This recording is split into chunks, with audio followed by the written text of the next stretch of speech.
Good evening, all of you. Today we start the history third lesson India's internal challenges. Means India got a freedom. That time there are so much problems are created in our country. Now that problems are internal challenges are there. Then how they face the government, how the government is faced to that problems we are going to learn today. Now the unrest in the Punjab. So first of all, there is a first problem is there unrest in the Punjab. Now Akali Dal was the major political party in the Punjab. Means in Punjab there is a one Akali Dal is there, and that is a powerful party in the Punjab. In 1973, the Akali Dal passed the Anandpur Sahib resolution. The following demand were made in this resolution. Means the Akali Dal passed the one resolution Anandpur. In that resolution they give so much points are there. Now first of all, there is a Chandigarh should be made a part of Punjab. Means Chandigarh ये पंजाब का part होना चाहिए. Then the Punjab speaking part in the state should be included in the state of Punjab. मतलब जो language मतलब जो पंजाब के state है उसमें स्टेट में जो इंक्लूड होते हैं गांव, शहर, सिटीज़ वगैरह, डिस्ट्रिक्ट वगैरह, तो उनमें से पंजाबी बोलना चाहिए. The Punjabi speaking part in the other state should be include in the state of Punjab. और जो भी अदर स्टेट में पंजाबी बोलते हैं तो उन पार्ट को भी पंजाब में क्या करना चाहिए, इंक्लूड करना चाहिए. The requirement of people from the Punjab in army should be increase. मतलब पंजाब के जो भी पीपल्स है उनका आर्मी में ज़्यादा करके सिलेक्शन होना चाहिए.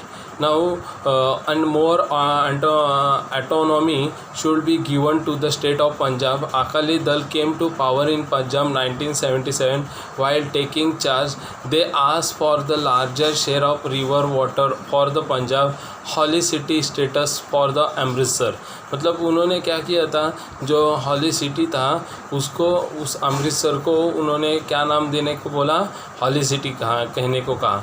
Along with their old demand is there.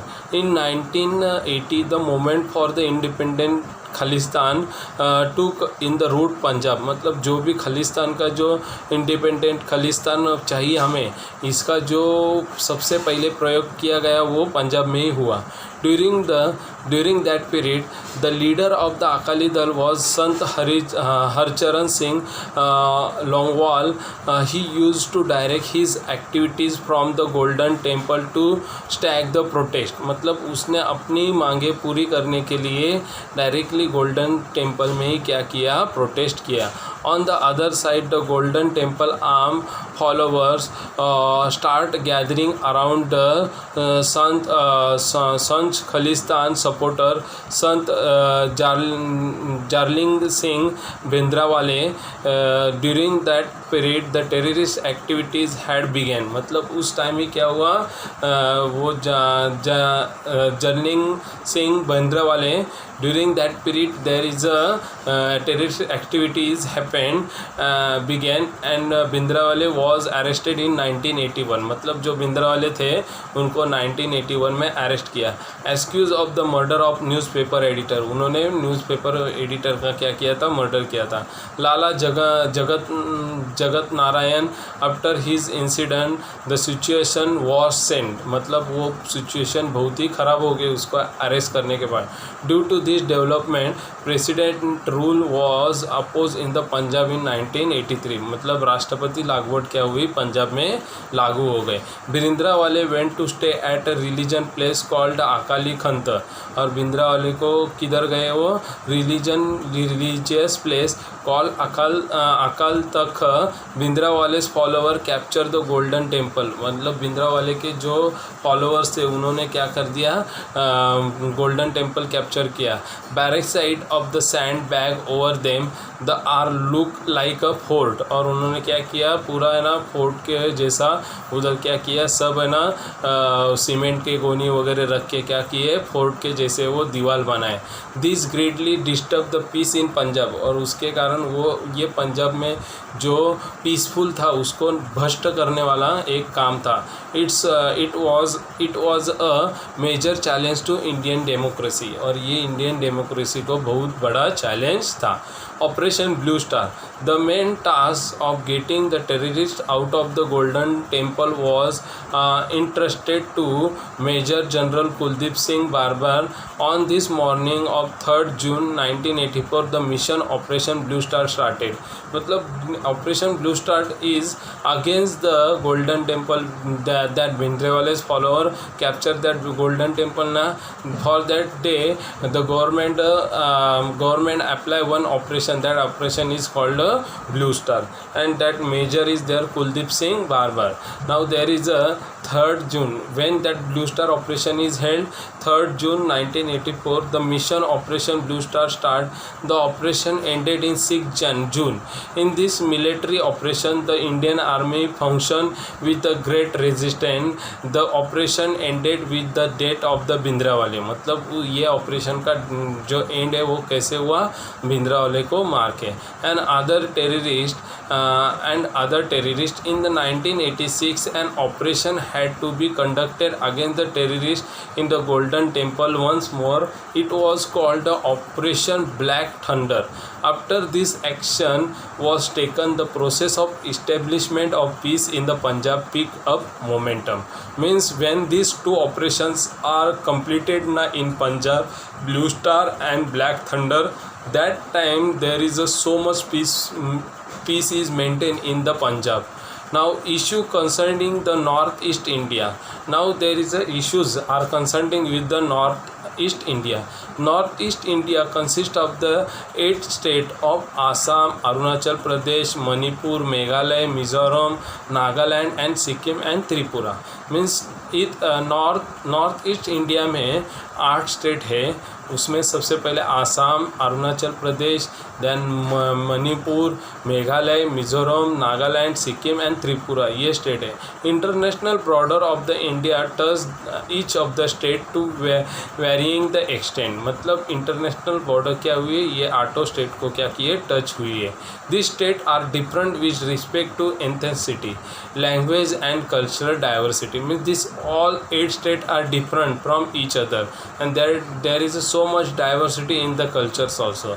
The first prime minister of independent India took the lead in the bringing the tribe living in this area into the mainstream of the country. Means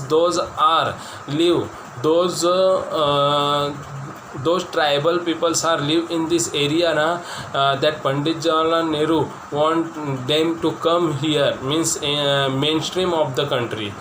Now in 1954 he formed the Northeast Frontier Agency. मतलब पंडित जवाहरलाल नेहरू ने 1954 में North East Frontier Agency establish किए, comprising of the terrorist on the Sino Indian border and tribal areas toward the north Assam.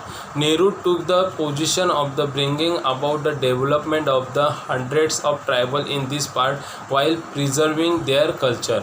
मतलब नेहरू ने क्या किया था, 100 types के जो ट्राइबल्स है ना उस एरिया के, उनका जो रहन सहन है, उनको उनके जो कला है, उनकी जो रिलीजन है, उसको जीवित रखने के लिए क्या किया था, बहुत अच्छा कोशिश किया था. Special provision have been made with the respect to this areas in 6 schedule of the Indian constitution. मतलब 6 शेड्यूल में इंडिया के कॉन्स्टिट्यूशन में इसका क्या किया गया है, मेंशन किया गया है. In 1965 the responsibility of the administrating this area was given to the ministry of external affairs. और 1965 में इस जो भी ट्राइबल एरियाज थे उसका रिस्पॉन्सिबिलिटी किसको दिया था, Indian ministry of external affairs. The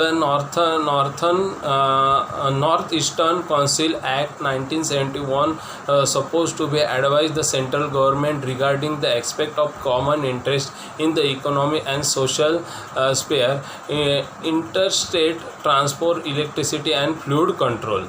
और 1971 वाज ये जो एक्ट है वो क्या किया गया था, लागू किया गया था जब भी क्या है इकोनॉमिक एंड सोशल स्फेयर में क्या है inter state and transport, electricity and fluid control का मतलब ये सब चीज़ें उनके गांव में भी होनी चाहिए। Mizoram, the tribe in the north east India have accident history, ancient history. When India became the independent the government gave administrative autonomy to the district of the Mizo majority areas of the Lushai hills. मतलब जब भी है ना independence हमें स्वतंत्रता मिली थी तब मिज़ोरम के कुछ डिस्ट्रिक्ट थे उसमें मिज़ो मेजोरिटी के लोग ज़्यादा रहते थे। अब कुशिया वैली विल मतलब विल्स में when the state of reorganisation commission was appointed in 1954 the expectation of the people in this area grew. मतलब जैसे ही उनके स्टेट को क्या करने गए एक ऑर्गेनाइजेशन और एक रिकॉग्नाइजेशन कमीशन उनका इस्टेब्लिश्ड हुआ और वो जब विज़िट को गए तब उधर के जो पीपल्स थे मेज़ो उनके जो डिमांड्स है वो क्या होने लगे, बढ़ने लगे। Mizo leader started demanding an autonomous Mizo province in 1959 the territory of the Mizoram experience the severe drought during the famine. Mizo leader Laldenga serve the common people a lot. मतलब जब भी उधर क्या हुआ था, ड्रॉट पड़ा था, तब उधर का जो मिज़ो लीडर था लालडेंगा उसने कॉमन पीपल्स को क्या किया था, बहुत अच्छी तरह से सपोर्ट किया था। In 1961 the Laldenga establish the organisation called Mizo national front. He asked for the greater Mizoram and independent nation crave out of the Tripura, Manipur and Mizo majority areas from the Lushai Hill in March 1966। मतलब वो जो लालडेंगा था उसने क्या किया था, एक organisation establish किया था, उसको मिज़ो नेशनल फ्रंट बोलते थे। और उसने क्या किया था, उसमें ऐसा डिमांड किया था कि ज़्यादा से ज़्यादा जो पार्ट है त्रिपुरा मणिपुर का तो वो किस में होना चाहिए, मिज़ोरम में उसको ट्रांसफ़र करना चाहिए। Now majority areas from the Lushai hills, Lushai hill के मेजॉरिटी एरिया के हिसाब से। In the March 1966 Mizo national front announce the emergence of the independent Mizoram. और उसी टाइम में क्या हुआ था, इन 1966 मार्च में Mizo national front announce the emergence of independent Mizoram. और उधर क्या किया था उन्होंने, इंडिपेंडेंट मिज़ोरम क्या किया था, अनाउंस किया था। Prime minister Indira Gandhi handle the situation firmly and suppress the rebellion when the situation calmed down in 1972 the Mizoram majority area was given to status of the union territory। और उसी टाइम क्या 1972 को उन्होंने मिज़ोरम जो मेजॉरिटी एरिया था उसको union territory करके क्या किया था, घोषित कर दिया था। In 1985 prime minister Rajiv Gandhi had agreement with the Mizo national front. और राजीव गांधी ने उनके साथ एग्रीमेंट किया था and Mizoram was given the status of full fledge state. और मिज़ोरम को क्या किया था, एक पूरा स्टेट क्या किया था, घोषित कर दिया था। Laldenga became the chief minister of state. और उस टाइम लालडेंगा क्या हुए थे, मिज़ोरम के सबसे पहले चीफ मिनिस्टर हुए थे। Nagaland, now the Naga tribe in the north east India is known as a martial tribe. मतलब नागालैंड जो है उधर नागा ट्राइब्स रहते थे इसलिए उसको नागालैंड कहा जाता है। एंड देयर इज़ अ जो ट्राइब्स रहते हैं उसको मार्टियल ट्राइब्स बोलते हैं। The Naga tribe had settle in the eastern Himalayas. Naga tribe किधर ये सेटल हुए, eastern Himalaya. The Naga hills border area of Assam and Myanmar. In 1946 some educated Naga youth established an organization called Naga National Council। और 1946 में जो पढ़े लिखे नागास थे उन्होंने क्या किया था, उनका एक ऑर्गेनाइजेशन फॉर्म किया, उसे नागा नेशनल काउंसिल कहा गया है। Later they made the demand for the independent state of Nagaland, और बाद में उन्होंने क्या किया था, नागालैंड को इंडिपेंडेंट स्टेट क्या कर दो, घोषित कर दो, ऐसा उन्होंने डिमांड किया था। They were led to the Angami Zapu Phizo in 1954 the Naga national council announce the establishment of independent federation of Nagaland. मतलब उन्होंने क्या कर दिया था, ऐसा घोषित कर दिया था कि नागालैंड को आप क्या कर दो, इंडिपेंडेंट स्टेट घोषित कर दो। 1955 skirmishes happened between the local Nagas and the soldiers of the Assam Rifles, और जो लोकल नागास थे और जो आसाम के राइफल्स थे, सोल्जर्स थे, उनके बीच में क्या हुआ था, थोड़ा हाथापाई हुई थी। The military action was taken to suppress the skirmishes, मतलब जो इसमें मिलिट्री को क्या करना पड़ा था, हस्तक्षेप करना पड़ा था ये प्रॉब्लम सॉल्व करने के लिए। Several rounds of the discussion took place between the central government and the Naga National Council, और तो बहुत सारी बातचीत हुई सेंट्रल गवर्नमेंट और नागा नेशनल काउंसिल के बीच में। Central government decide to give the Naga majority territory the status of union territory, इसीलिए नागालैंड को उन्होंने यूनियन टेरिटरी घोषित करने का फैसला लिया। Nagaland was made a full fledge state in 1 दिसंबर 1963, और नागालैंड उस टाइम 1 दिसंबर 1963 को क्या हुआ, फुल फ्लेज इंडिपेंडेंट स्टेट हुआ। By the putting together the Naga majority territory and part of the Tuensang, मतलब वो उनको टोंगसंग का जो पार्ट है वो भी उन्होंने क्या किया था, कन्वर्ट कर दिया था।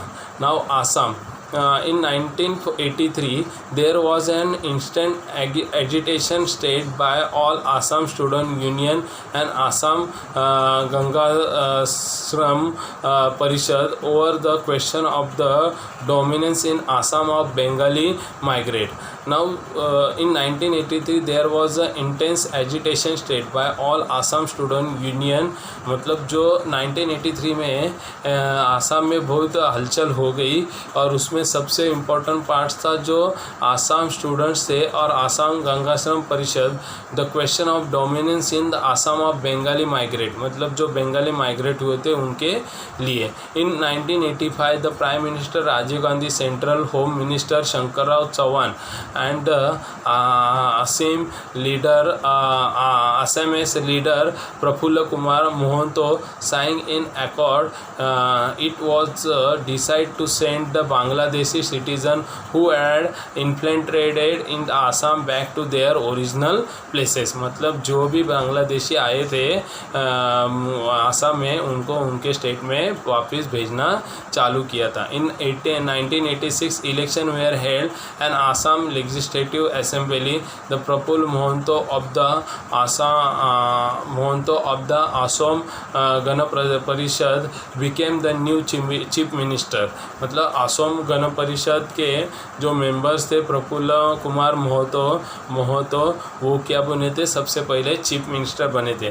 Due to democratic process it become possible to establish the peace in Assam, और इसी कारण डेमोक्रेसी के मार्ग से चलने के कारण आसाम में कोई भी हाथापाई हुई नहीं और आसाम को इंडिपेंडेंट स्टेट क्या हुआ, घोषित किया गया। And then there is a Prafulla Kumar Mahanta become the first chief minister of that state. Now the remaining part we see in the next lecture. All of you, good evening.